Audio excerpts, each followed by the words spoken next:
Capítulo 7. No dia em que Moisés acabou de armar a tenda sagrada, ele a ungiu e a dedicou ao serviço de Deus, junto com todos os objetos da tenda e do altar. Então os chefes dos grupos e famílias, que eram líderes das tribos do povo de Israel, os mesmos homens que estavam cuidando da contagem do povo, trouxeram as suas ofertas a Deus, o Senhor, isto é, 6 carroças cobertas e 12 bois. Cada 2 chefes ofereceram uma carroça, e cada um deles um boi, e puseram tudo na frente da tenda. O Senhor disse a Moisés: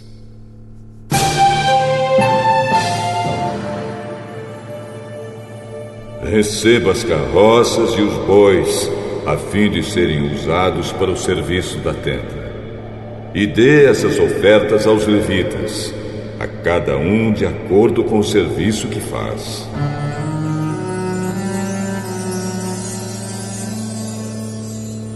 Então Moisés deu aos levitas as carroças e os bois. Aos descendentes de Gerson ele deu 2 carroças e 4 bois, de acordo com o serviço que faziam.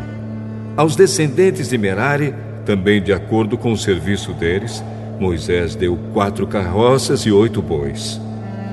Esse serviço era dirigido por Itamar, filho do sacerdote Arão. Porém, Moisés não deu aos descendentes de Coate nem carroças nem bois, pois os objetos sagrados de que eles cuidavam tinham de ser carregados nos ombros.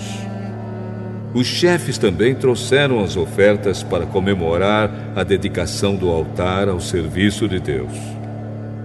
Quando eles já estavam prontos para apresentar as suas ofertas no altar, o Senhor Deus disse a Moisés: os chefes, cada um no seu próprio dia, deverão apresentar as suas ofertas para a dedicação do altar ao meu serviço.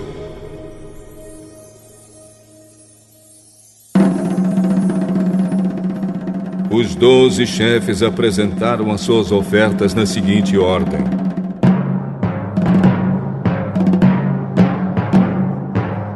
no primeiro dia, o chefe da tribo de Judá, Nazon, filho de Aminadab.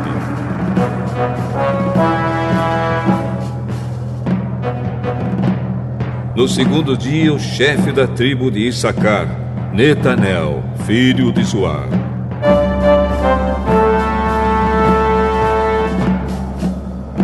No terceiro dia, o chefe da tribo de Zebulon, Eliabe, filho de Elon.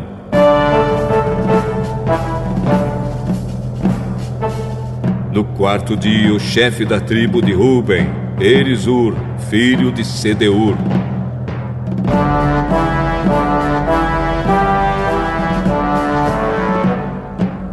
No quinto dia, o chefe da tribo de Simeão, Selumiel, filho de Zurizadai.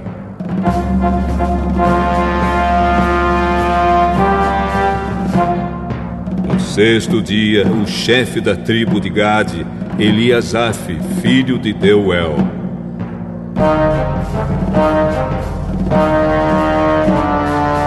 No sétimo dia, o chefe da tribo de Efraim, Elisama, filho de Amiúde.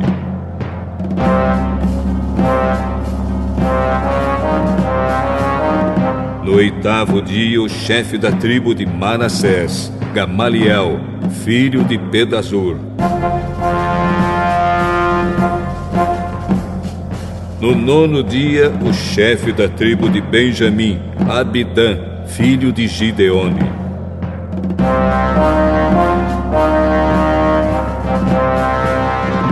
No dia 10, o chefe da tribo de Dan, Aiezer, filho de Amizadai.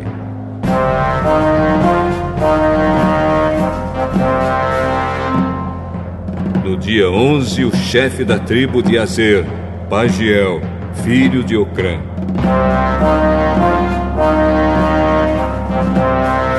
No dia 12, o chefe da tribo de Naftali, Aira, filho de Enã.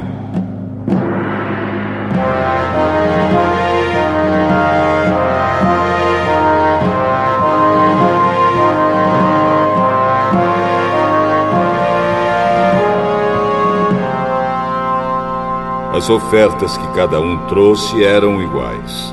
Uma bandeja de prata pesando 1,5 kg, uma bacia de prata pesando 800 gramas, segundo a tabela oficial. A bandeja e a bacia estavam cheias de farinha de trigo misturada com azeite para a oferta de cereais. Um prato de ouro pesando 115 gramas, cheio de incenso. Um touro novo, um carneiro e um carneirinho de 1 ano para serem completamente queimados. Um bode como oferta para tirar pecados. E como ofertas de paz, 2 bois, 5 carneiros, 5 bodes e 5 carneirinhos de 1 ano. O total de todas as ofertas feitas pelos chefes do povo de Israel para a cerimônia da dedicação do altar ao serviço de Deus foi o seguinte: 12 bandejas de prata e 12 bacias de prata, num peso total de 27,5 kg. 12 pratos de ouro pesando 1,380 kg. Os pratos estavam cheios de incenso. Como ofertas a serem completamente queimadas, 12 touros novos, 12 carneiros e 12 carneirinhos de 1 ano, junto com as ofertas de cereais que acompanham essas ofertas. Como ofertas para tirar pecados, 12 bodes. E como ofertas de paz, 24 bois, 60 carneiros, 60 bodes e 60 carneirinhos de 1 ano.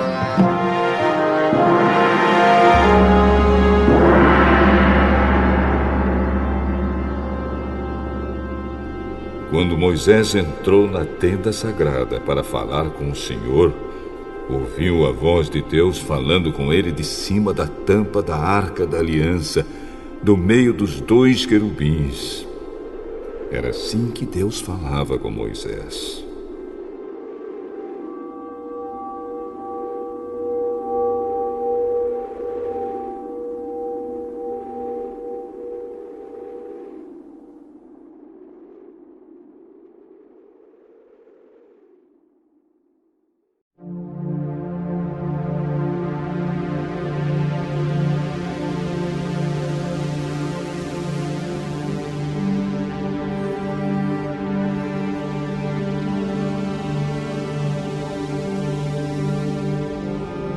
João, capítulo 5.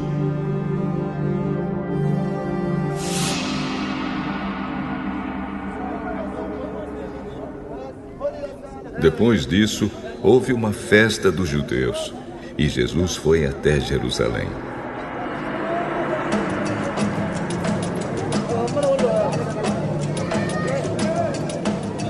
Ali existe um tanque que tem 5 entradas e que fica perto do portão das ovelhas.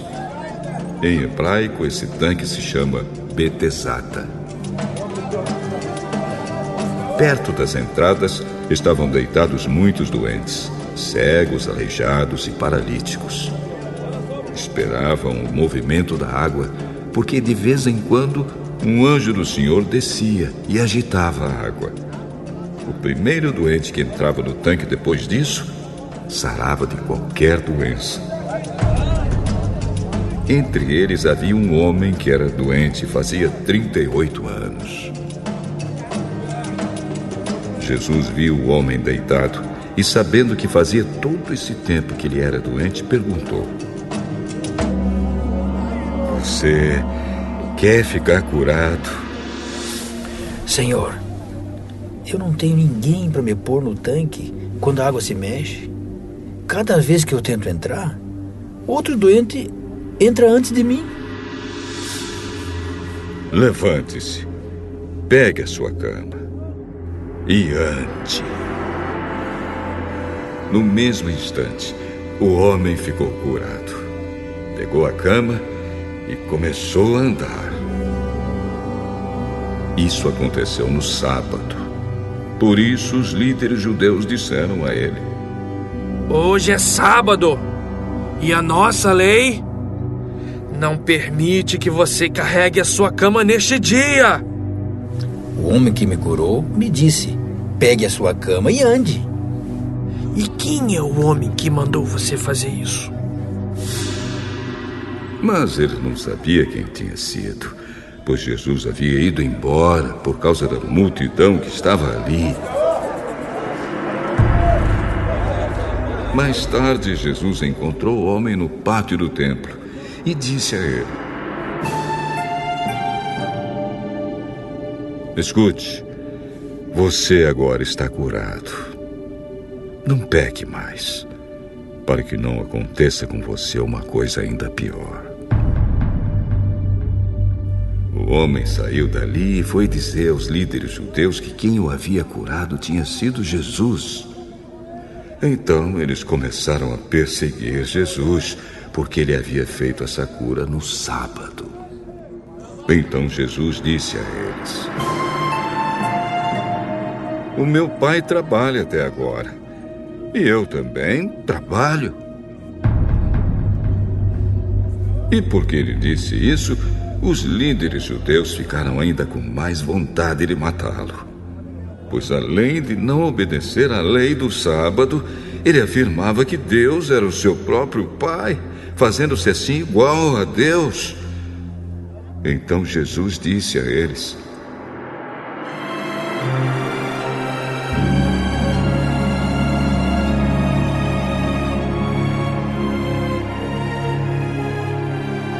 eu afirmo a vocês que isto é verdade. O filho não pode fazer nada por sua própria conta, pois ele só faz o que vê o pai fazer. Tudo que o pai faz, o filho faz também, pois o pai ama o filho.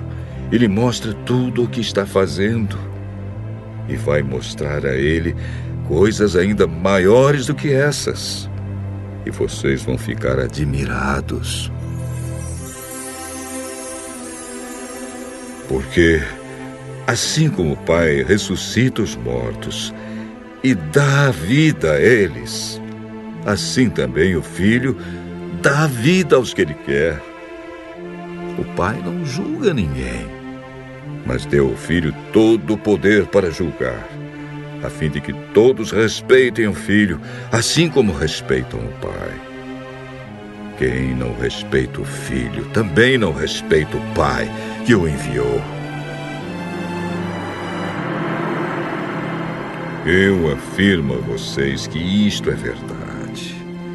Quem ouve as minhas palavras e crê naquele que me enviou tem a vida eterna e não será julgado, mas já passou da morte para a vida. Eu afirmo a vocês que isto é verdade. Vem a hora, e ela já chegou, em que os mortos vão ouvir a voz do Filho de Deus, e todos aqueles que ouvirem a voz viverão. Assim como o Pai é a fonte da vida, assim também fez o Filho ser a fonte da vida. E ele deu ao Filho autoridade para julgar, pois ele é o Filho do homem.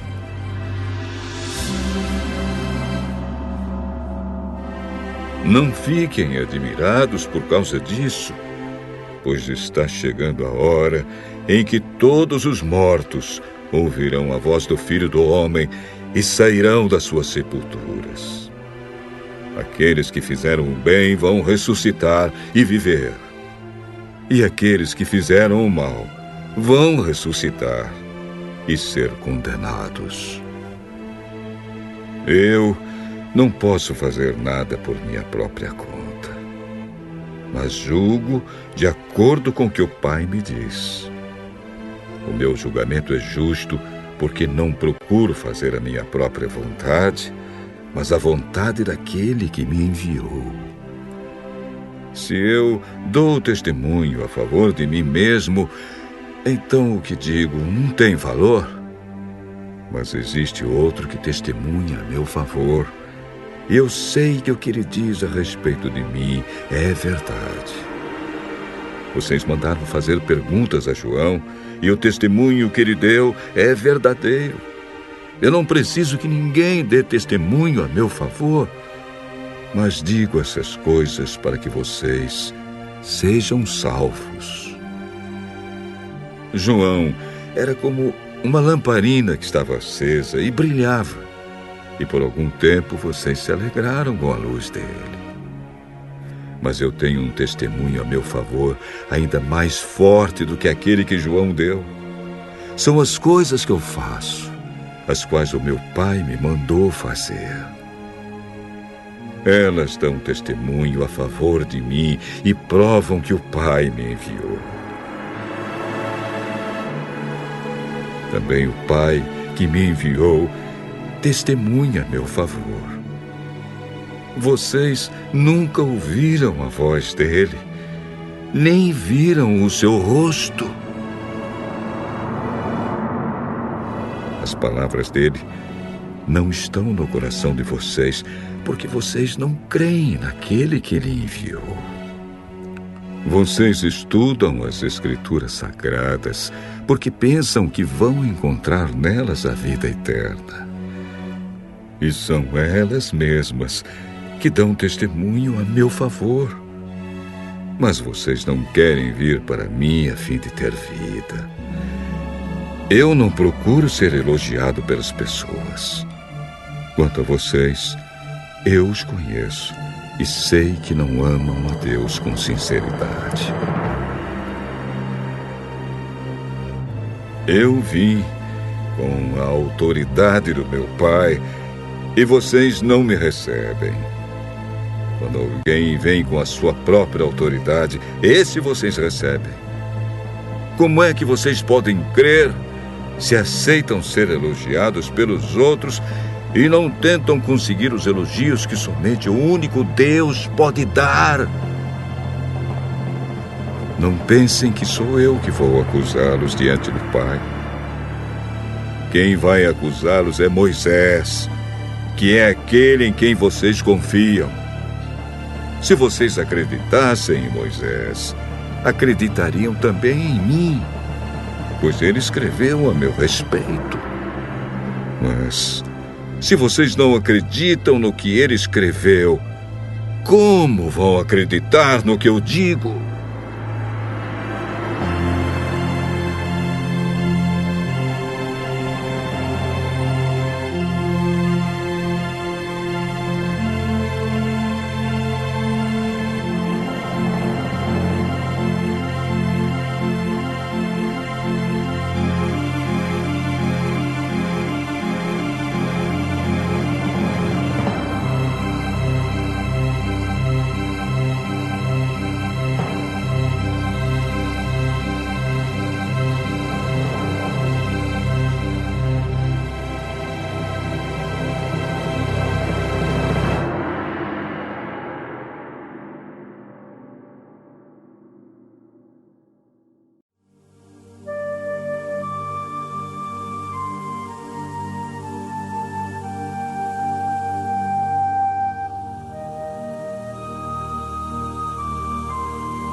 Salmo 64. Salmo de Davi ao regente do coro. Oh Deus, escuta minha oração, pois estou em dificuldades. Salva minha vida, pois tenho medo dos meus inimigos. Protege-me dos planos que os maus fazem contra mim. Livra-me dos bandos de homens perversos. Os maus afiam a língua como espada e apontam como flechas as suas palavras, cheias de veneno. Eles agem depressa para espalhar as suas mentiras vergonhosas e destrói os bons com calúnias covardes. Eles se animam uns aos outros para fazer o mal. Falam dos lugares onde vão colocar as suas armadilhas e pensam que ninguém pode vê-los. Fazem planos cheios de maldade e dizem: planejamos um crime perfeito. O coração e a mente do ser humano são um mistério. Porém, Deus atirará suas flechas contra eles e, de repente, ficarão feridos. Deus os destruirá por causa das suas palavras. Aqueles que os virem balançarão a cabeça, caçoando deles. Então, todas as pessoas ficarão com medo. Pensarão no que Deus fez e falarão sobre os seus atos poderosos. A alegria daqueles que obedecem ao Senhor Deus vem dele. É no Senhor que eles encontram segurança. Todos eles lhe darão glória.